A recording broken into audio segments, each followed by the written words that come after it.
Imaginez, une nuit vous vous réveillez et là, impossible d'allumer la lumière. Vous tentez d'appeler vos amis, mais impossible d'avoir du réseau. Vous sortez de chez vous pour voir ce qui se passe et là, vous remarquez qu'aucun éclairage public ne fonctionne. Plus intriguant, le ciel semble baigné d'une intense lueur rouge et verte. Un scénario de film catastrophe? Et si je vous disais que c'est déjà arrivé? Dans la nuit du 1er au 2 septembre 1859, des aurores boréales apparaissent dans le ciel de l'hémisphère nord. Ces aurores surprennent par leur intensité. Le ciel est si brillant qu'il est possible de lire son journal en pleine nuit jusque dans les Caraïbes. L'événement s'accompagne de quelques faits divers assez suspects. Ici, on rapporte quelques cas d'incendie de stations de télégraphe. Ailleurs, plusieurs télégraphistes auraient même reçu de violentes décharges électriques. Pour ceux qui ne le sauraient pas, le télégraphe, c'est ce qu'il y a entre le pigeon voyageur et le smartphone. Quelques heures auparavant, les astronomes britanniques Richard Carrington et Richard Hodgson, qui observaient le Soleil, remarquent un flash de lumière très intense en provenance de notre étoile, qui va durer une dizaine de minutes. Ce que vont vivre les habitants de l'hémisphère nord par la suite, et ce qui sera nommé plus tard l'événement de Carrington, c'est l'éruption solaire la plus puissante jamais observée. Le Soleil est un océan agité de protons et d'électrons qu'on appelle un plasma. Et régulièrement, des geysers de plasma apparaissent au-dessus de sa surface en générant une bouffée d'énergie qu'on appelle une éruption solaire. Ces éruptions se produisent dans la couronne solaire, qui représente l'atmosphère du Soleil. Elles peuvent durer entre quelques minutes et quelques heures, et certaines sont si puissantes qu'elles peuvent éjecter d'immenses filaments de plasma dans l'espace à plusieurs millions de kilomètres/heure.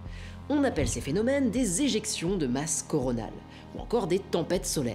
Une éruption solaire peut libérer des énergies équivalentes à 10 millions d'éruptions volcaniques, et les éjections de masse coronale qui en découlent peuvent produire des jets de plasma qui font plusieurs fois la taille de notre planète. Des éruptions solaires, il y en a tout le temps, mais la plupart ne sont pas assez intenses pour nous affecter sur Terre.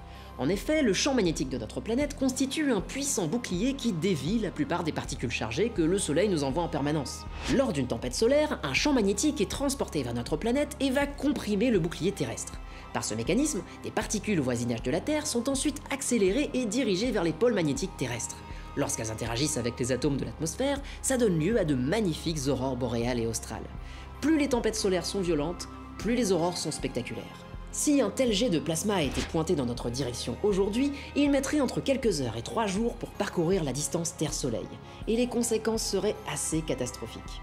Les éruptions et les éjections de masse coronale représentent un danger non négligeable pour nos satellites, car elles peuvent créer des courts-circuits dans leurs panneaux solaires et même les pousser à quitter leur orbite. Et en fait, on dépend pas mal de ces satellites pour gérer nos communications, nos GPS et nos transactions bancaires. Il y a aussi un risque pour nos infrastructures électriques, qui ne sont pas préparées à ce genre d'événements.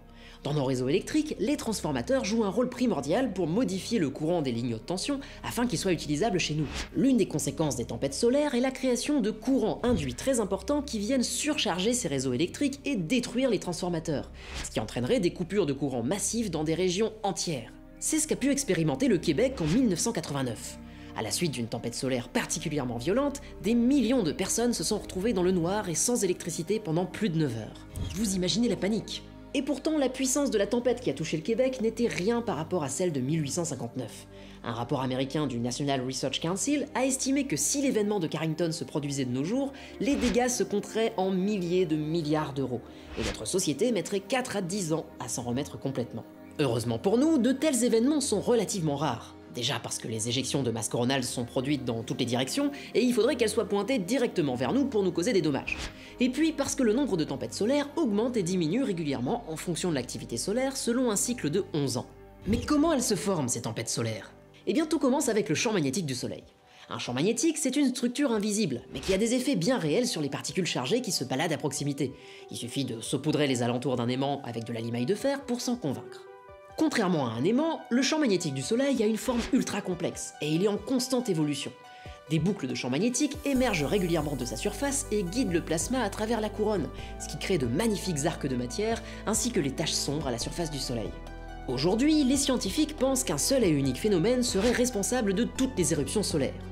Imaginez un combat qui se joue entre deux structures magnétiques, l'un en forme de corde torsadée et l'autre en forme de cage qui enferme cette corde. Ces structures apparaissent à peine quelques jours avant une tempête solaire, et elles sont complètement formées la veille. Au moment de l'éruption, la corde va tenter de s'échapper en cognant violemment contre la cage. Si elle y parvient, la cage est détruite et un nuage de plasma est éjecté à grande vitesse de la surface du Soleil. C'est l'éjection de masse coronale. Si elle n'y arrive pas, le choc de la corde contre la cage génère des rayons X super énergétiques, qui sont ces fameux flashs qu'on peut voir sur ce genre de vidéo.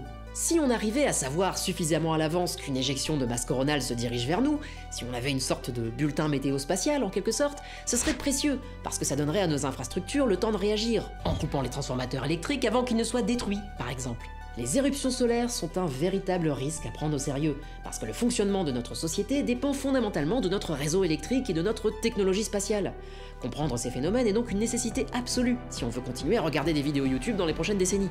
Et si à l'avenir, la lumière d'une aurore boréale vous réveille en pleine nuit, vous saurez maintenant à quoi vous attendre. En attendant l'apocalypse électrique, n'hésitez pas à liker cet épisode et à vous abonner à String Theory pendant qu'il est encore temps pour ne rien rater des dernières nouvelles du cosmos.